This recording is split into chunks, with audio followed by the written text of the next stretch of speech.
Cette exposition que j'ai intitulée Surnaturel, donc c'est un cheminement, comme une sorte d'obsession pour le milieu naturel.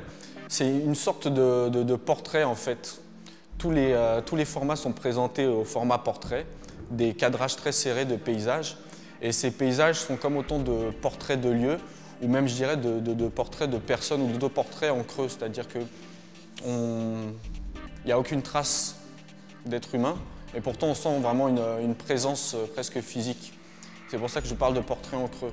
Et d'où cette idée de surnaturel, c'est-à-dire pour moi qui a un rapport très, très fort à la nature, que j'aime me promener, déambuler, méditer dans la nature.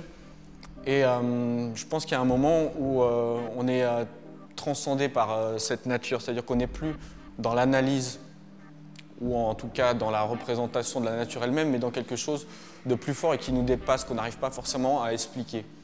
Donc, en ça, le titre surnaturel, au pluriel, dans le sens où les interprétations après les sources sont multiples, mais quand je parle de surnaturel, je peux parler d'énergie primitive, essentielle, comme les grandes forces telluriques, végétales, minérales, ou on pourrait parler d'esprit, de spirit.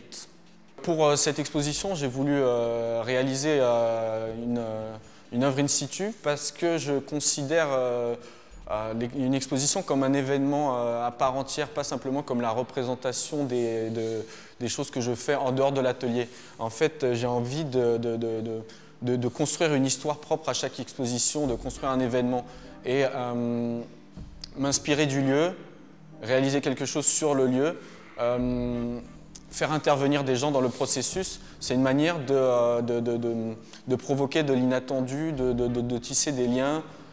Donc là, par exemple, pour la réalisation de ce mural, j'ai été aidé par Arthur Francietta, qui lui-même est graphiste.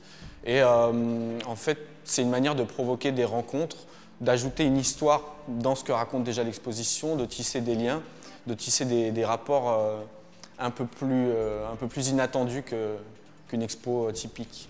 Voilà, c'est une manière vraiment de considérer à la fois l'exposition comme une articulation entre les œuvres préexistantes et ce qui va être réalisé, inspiré par le lieu. La scénographie y participe, voilà, c'est vraiment un tout.